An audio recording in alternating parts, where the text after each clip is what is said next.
Shalom Bapak Ibu, Saudara-saudara yang terkasih dalam Tuhan Yesus Kristus. Kita kembali bertemu untuk mempelajari firman Tuhan. Kali ini dengan topik sunat hati. Tapi marilah kita berdoa dahulu. Bapa kami yang ada dalam kerajaan surga yang mulia, terima kasih Tuhan untuk segala penyertaan-Mu, untuk segala pemeliharaan-Mu ya Tuhan, sehingga kami bersyukur jika kami juga masih sehat dan masih dapat mempelajari firman-Mu saat ini. Tuhan urapi lidah bibir hamba-Mu yang hina ini, jadikan aku saluran hayat-Mu, agar aku berbicara apa yang ada dalam isi hati-Mu dan sesuai dengan keinginan-Mu ya Tuhan. Roh Kudus, Kau juga berkati, Kau juga urapi anak-anak yang mendengarkan firman-Mu ini, supaya mereka mendapatkan hikmat kebijaksanaan, mengerti akan firman-Mu dan melakukan dalam kehidupan mereka sehari-hari. Berbicaralah Tuhan, kami siap untuk mendengarkan. Dalam nama Tuhan Yesus kami berdoa dan mengucap syukur. Haleluya. Amin. Saudara-saudara, kata sunat ada sebanyak 51 di Perjanjian Lama dan 67 di Perjanjian Baru.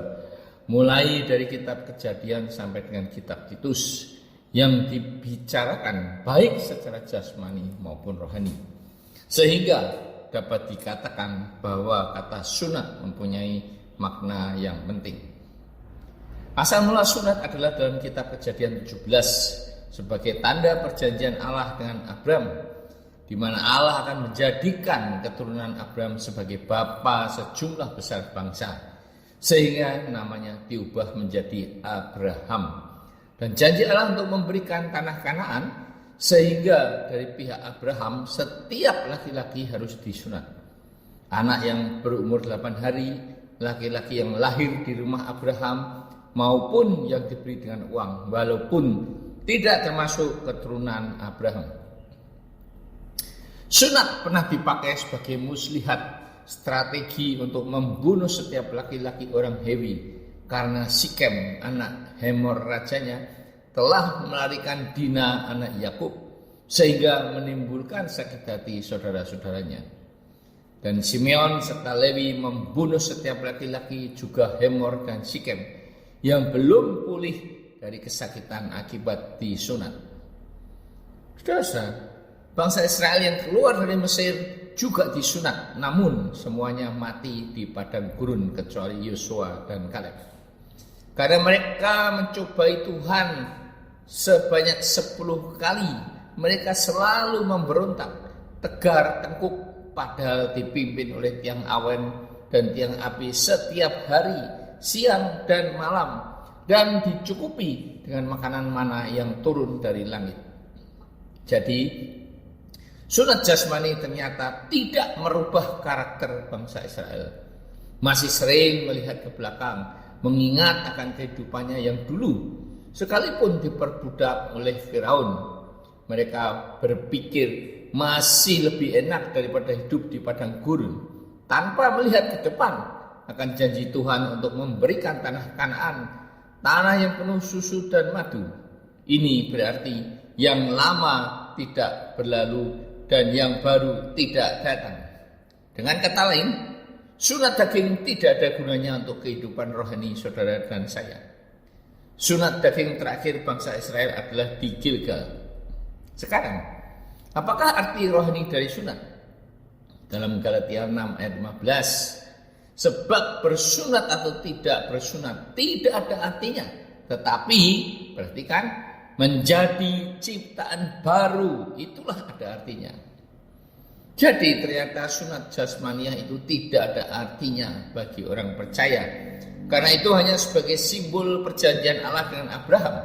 Dan sekarang sunat dilakukan terutama untuk alasan kesehatan. Yang penting adalah menjadi ciptaan baru. Apakah artinya? Dalam 2 Korintus 5 ayat 17, jadi siapa yang ada di dalam Kristus, ia adalah ciptaan baru. Yang lama sudah berlalu, sesungguhnya yang baru sudah datang.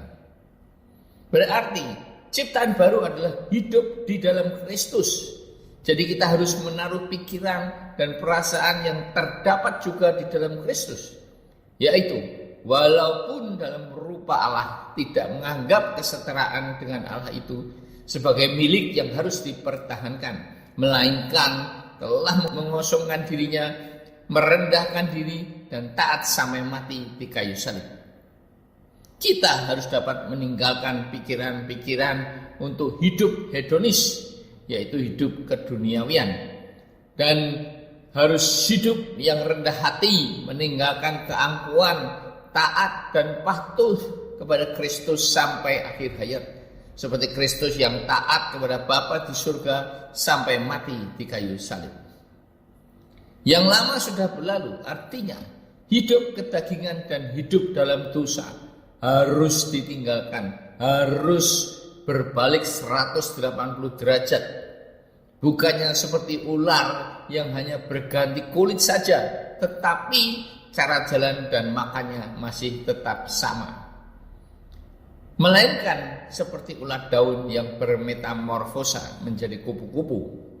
Dari hidup yang jahat dan yang merugikan orang lain, merusak daun, berubah total menjadi orang yang hidupnya berguna untuk orang lain. Hidup menjadi saksi untuk memuliakan Allah. Demikian juga dalam Galatia 2 ayat 20. Rasul Paulus berkata, namun aku hidup, tetapi bukan aku lagi yang hidup, melainkan Kristus yang hidup di dalam aku. Dan hidupku yang kuhidupi sekarang di dalam daging adalah hidup oleh iman dalam Anak Allah yang telah mengasihi aku dan menyerahkan dirinya untuk aku. Ini adalah benar-benar kematian diri sendiri digantikan dengan hidup keteladanan Kristus, baik pikiran maupun tindakan. Walaupun masih hidup di dunia, namun hidup dalam iman, bukan hidup oleh penglihatan seperti Thomas. Dan betapa sulitnya mempraktekkan ayat ini jika kita masih hidup hedonis, hidup keduniawian. Dalam Roma 2 ayat 29, orang Yahudi sejati adalah yang sunat di dalam hati. Nah, sunat bagi saudara dan saya adalah sunat hati, sunat rohani, bukan sunat jasmani. Mengapa? Karena segala sesuatu dari luar yang masuk ke dalam seorang tidak dapat menajiskannya, karena bukan masuk ke dalam hati tetapi ke dalam perutnya, lalu dibuang di jamban. Jadi semua makanan halal dalam Markus 7 ayat 18 dan 19. Apapun makanan yang kita makan tidak akan membuat kita najis. Semuanya halal. Dalam Markus 7 ayat 20 sampai 23 sebagai lanjutannya dikatakan, apa yang keluar dari hati orang timbul segala pikiran jahat, percabulan, pencurian, pembunuhan, perzinahan, keserakahan, kejahatan, kelicikan, hawa nafsu, iri hati, hujat, kesombongan, kebebalan. Semua hal-hal yang jahat ini timbul dari dalam dan menajiskan orang. Ya, inilah yang dimaksudkan dengan sunat rohani atau sunat hati. Karena dari hatilah timbul pikiran-pikiran jahat dan lain-lain seperti yang disebutkan dalam Markus 7 ayat 20 sampai 23 di atas. Nah, tetapi hal ini tidak mudah untuk dilaksanakan karena alasan masih ingin menikmati hidup di dunia, masih ingin dihormati orang yang masih berlawanan dengan sunat hati. Begitu juga di mana hartamu berada, di situ juga hatimu berada. Matius 6 ayat 21. Saudara-saudaraku, tantangan buat saudara dan saya, apakah mau menyunat hati kita atau apakah merupakan kesulitan bagi saudara dan saya untuk dilakukan?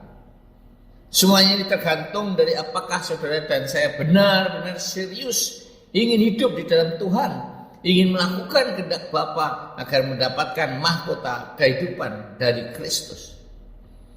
Seperti Allah yang sudah menjanjikan tanah Kanaan yang penuh dengan susu dan madu bagi bangsa Israel, Dia juga sudah menyediakan tempat bagi saudara dan saya di kerajaan Allah yang kekal, memberikan kehidupan kekal di surga, tempat yang sempurna, penuh dengan damai sejahtera dan sukacita. Amin. Marilah kita berdoa. Bapa, terima kasih atas firman-Mu yang memberikan pilihan kepada kami. Apakah kami benar-benar akan menyunat hati kami seluruhnya, atau masih memilih-milih mana yang cocok atau tidak bagi kehidupan kami di dunia ini. Kami tidak akan mampu melakukannya karena keinginan roh yang berlawanan dengan keinginan daging, sehingga kami melakukan apa yang tidak kami inginkan.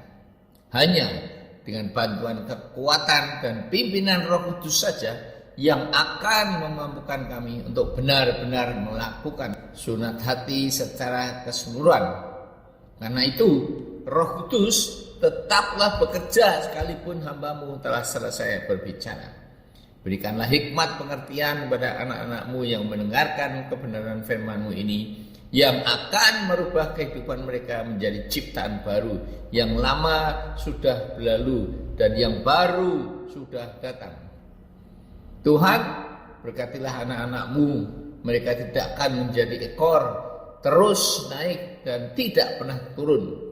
Yang sakit Engkau sembuhkan, yang bermasalah Engkau berikan kekuatan dan jalan keluar.